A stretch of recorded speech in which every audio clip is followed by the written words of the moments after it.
All right, guys, welcome to the Investor's Guide of Memphis Real Estate. I'm your host, Dean Harris, and as always, I'm with Douglas Skipworth. How you, buddy? Hey, man, doing great. We're bringing you this podcast to give you the boots on the ground knowledge to be a successful real estate investor here in Memphis, Tennessee. Please like and subscribe to our YouTube channel, Spotify, Apple Music, all the social medias that you can get. We're all over those as well. Show sponsors are listed on your screen below. We could not do this podcast, run our own businesses without those guys. For those of you listening, Triumph Construction, River City Title, Corlin Financial, CrestCore Property Management, and then Will Griffin over at Griffin, Clift, Everton, and Mashmeyer. I help buyers and sellers every day.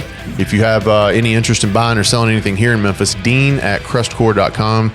I'll be happy to get you a valuation on a property, get you the buyer profile link that we send out to all of our buyer clients, and get you set up. Douglas, how you doing, buddy? Great, man. Welcome to 2025. It's great.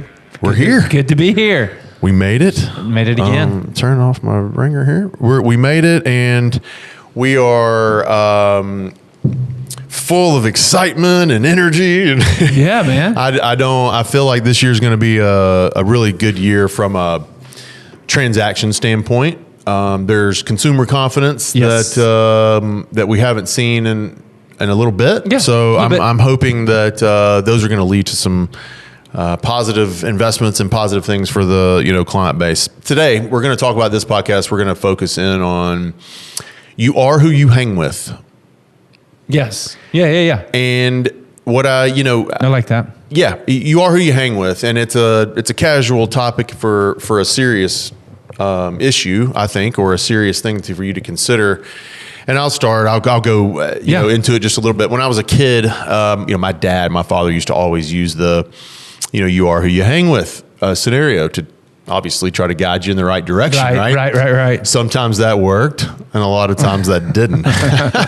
But I understood later in life what he meant, and as I got a little older, I don't even mean now. I mean like even in my late teens and early 20s, I began to realize what he was saying. If you hang out with guys that do bad things, then you're a guy that does bad things. Right. If you hang out with a good group, whether you're doing them or not, they're going to consider you a good person. You just are who you hang with. Yeah. And it's a representation of you, whether you like it or not. Okay. There's what I had to understand. Well, I'm not that, that's not me though. That doesn't matter. It doesn't matter. That's who you're with. Yeah, but Dad, I'm not doing the things that they're doing. I don't get that. It doesn't matter.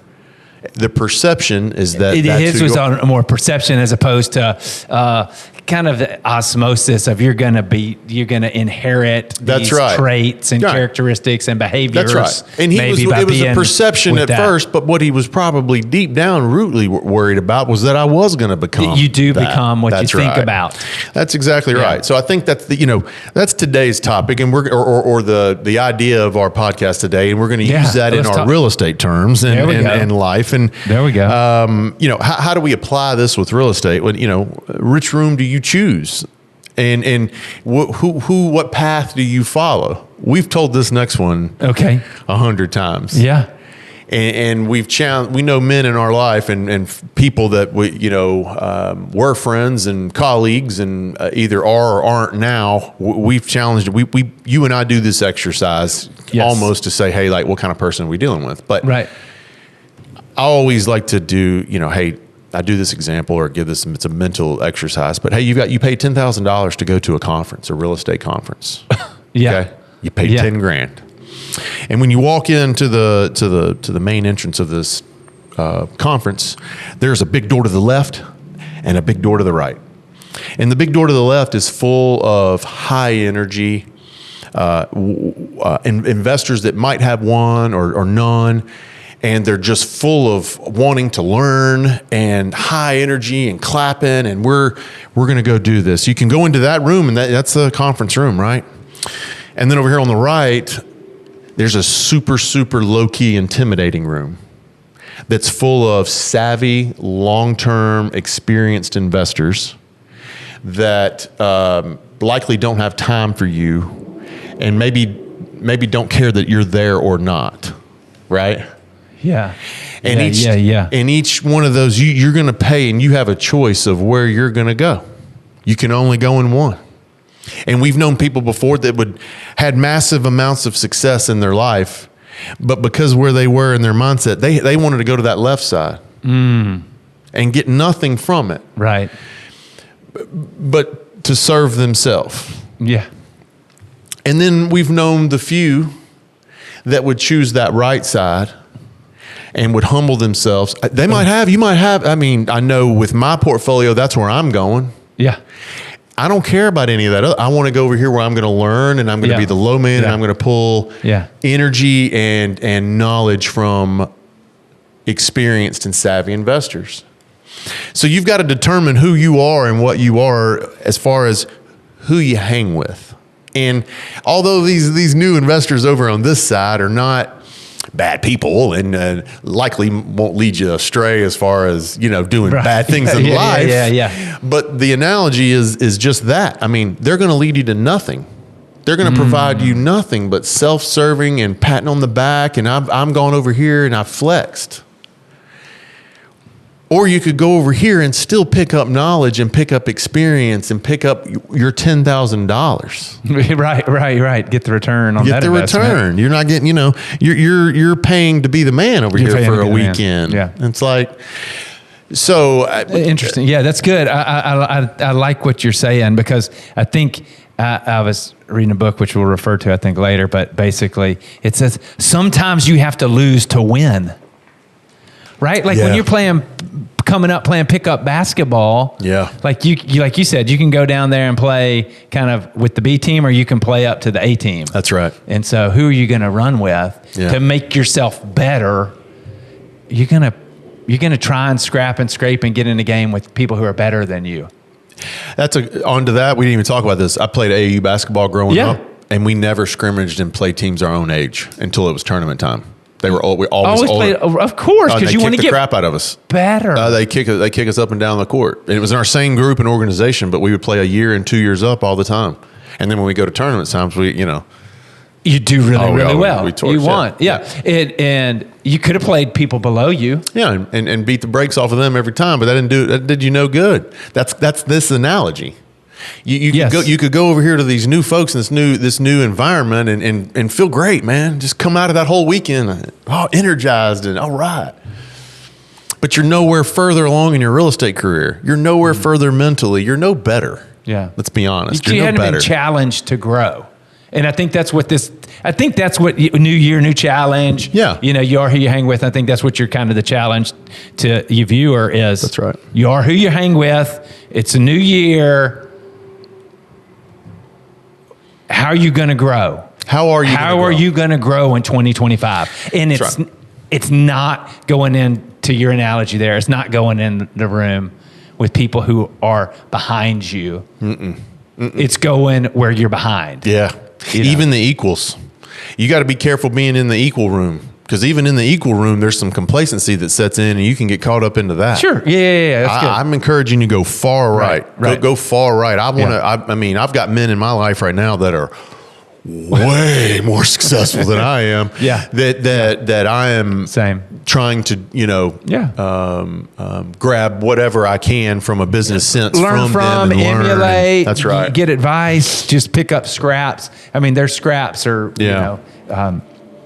it's super valuable. And I know that and understand that. Yeah. All right. So to me too, when I talk about, you are who you hang with in real estate terms, to me, that means building your team around you. Yes. And surrounding yourself with your people, I do my business a little bit different. I love the people I work with, and the people I intimately work with. We're snug. Yeah. My contractors, Nick with Triumph Construction, we're snug. Caitlin here at CrestCore with the property manager. All of the people that I work with and are in my sphere or I'm super close with, and I want to be around them. We're pushing each other in our businesses. Yeah. I think that's another thing when you're building your team to talk about, as far as, I don't want to just hire a contractor or a property manager or a banker. We got to have a relationship. You got to date. You want to get married for sure. Yep. So you got a day, but anyway, so building Yeah. your team around you, and what does some of that mean? When I ask you, when I talk to you about your portfolio and your rental business and I say, hey, Douglas, you built your team at one time. What does that mean to you now? Where would you go now? How do you start that, or what does that mean? Because somebody that hasn't invested might say, okay, great, I hear you.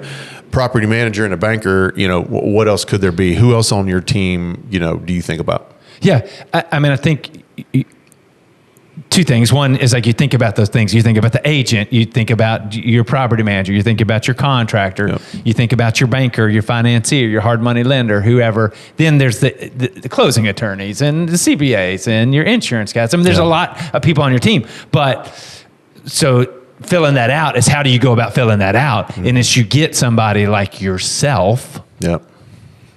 Dean at CrestCore.com.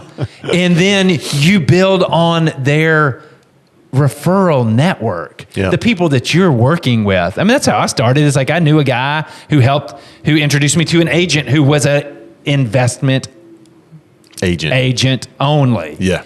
And Sheila, you remember Sheila. Oh, yeah. And so she got me started. And then you start working with an investor only agent, and then you meet another one, you learn, and you get an insurance agent, and you get a closing attorney who works with, and all of a sudden you're building out your team, and you upsize, you graduate, you go from pee-wee ball to junior high ball to high school to college, whatever, if you were using a sports analogy, but you're just upgrading yourself along the way. That's right. You're constantly making each one of those vendor partners better. I'm not using the same I was when I first started. That's the truth. I mean, I've told same. It's like you grow and they grow and people come and go, and then you connect with people. I mean, we've been working with each other for 15 years. Is it 15 now? It is 11. I mean, think. It's like 2011. Is that right? That's right. 14. Yeah. Wow. Yeah. So there's something like this. So you can have somebody that you worked with the whole time. That's right.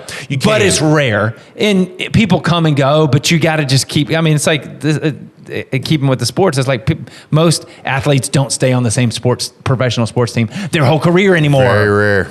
Yeah. So your teammates might change. Yep. But you still want the best teammates you can have. That's right.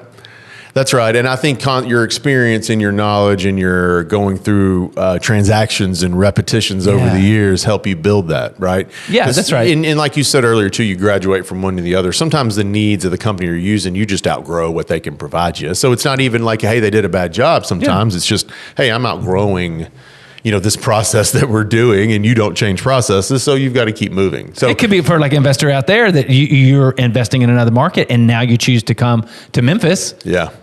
And none of your previous team in your other market is in Memphis. So now you have, what do? You build a new team in Memphis. You've necessarily outgrown that team, but that other team is not in Memphis. And hopefully you've sharpened your skills and you know what to ask for, right? Hopefully you'll come in and be a lot easier build of a quality team because you know what you do and don't want. So that's the truth. If you're out there listening and you're in that infant stages of wondering what to do and building your team, we have everybody here. All the show sponsors are people that we use in all of our business. They can all help you get going. The one thing I do like to state with that is you don't have to use any of them. No. There's no obligation with this. That's what I do love about it. We use them all. I use every one of them. Yeah. It's easy for me to manage it for you. I can get anybody on the phone pretty quick. So, but that's a part about building your team. What's that value to you? Is it, being able to access and have quick, knowledge of what's going on? It is here. All right. So set your goals high. I mean, I knew today wasn't going to be just a super long podcast, but I wanted to talk about the who you're hanging with and building your team and your sphere of influence. We kind of just touched on that, but setting your goals high. I had somebody tell me this one time and it stuck with me. If you don't tell somebody your goal, when you're talking to someone and you're sharing your goals, and they ask you, hey, what's your professional goals this year? And you talk to them and you tell them, and they don't give you like okay, they don't give you one of those. It's not, your goal isn't set high enough. It's just not. Yeah. If someone looks at you and sure, okay, you're not. You're not. Good. You need to read the room and read the reaction of the other person. They need to chuckle and almost laugh at you. So I would encourage you to set those goals high, set your sphere, when you're talking about your team, I mean, set your standards high, set your goals high. That's one thing I will tell you, I didn't do a good enough job on in the very beginning of investing, was to set my goals real high. I was looking for convenience and quickness. And instead of setting a goal high of getting the best contractor and the best person I can get, I kind of settled. And early on in my even real estate career, not setting goals, of what I want to achieve in a year probably cost me all kinds of stuff. You and I really honed in that part of the brokerage business here over the last 10 years. But, I still apply that in other areas of my life. Setting the goals and doing, breaking them down into quarters and things like that. So I would encourage you to set some goals and work with your sphere of influence, build your team around you, because ultimately you are who you hang with. Man, that's good. I mean, if your dream doesn't scare you, I just read a great book. It's a little religious. Yeah. But it's called Chase the Lion. And the byline is, if your dreams don't scare you, they're not big enough. Yeah, and I fully believe that. I want that chuckle from somebody. Okay, Dean. Whew. Yeah, that sounds insane. I know. And when you do that, I think to get that circles that back, I think you did a good job of circling this back to the beginning. Is like, if you set these big dreams that you can't accomplish on your own, then you've got to build your team. And they've got to be better than you. And while you're building that team, you got to just understand that's who you are. That's who you are. So I love this. In my eye, to break it down as to you are who you hang with. I just broke it down at the very beginning of the, kids doing drugs or doing bad stuff or whatever. You are who you hang with. Well, in real estate, it's the same thing. If your vendor partners are subpar and you expect subpar, you're going to get subpar work from them. If you treat everyone else the same way, you're getting that back. I'm a full believer in building the people around you that are in tune with you and in line with you and your goals, because that's who you are and that's who you hang with. Interview them almost as a business partner. Like, are we going to be going down the same path together? Yeah. All right, I love it. Anything good. else you want to add? Yeah, that's awesome. I could ramble on about, the goals and the things the entire podcast. But yeah, all right, you are who you hang with. If you have any questions, let me know. Dean at CrestCore.com. We'll be back next week. We're going to talk about time for action, top 5 or 7 things we need to do for our first rental. So I'm excited about that. That's great. Yeah. See you next time. Bye.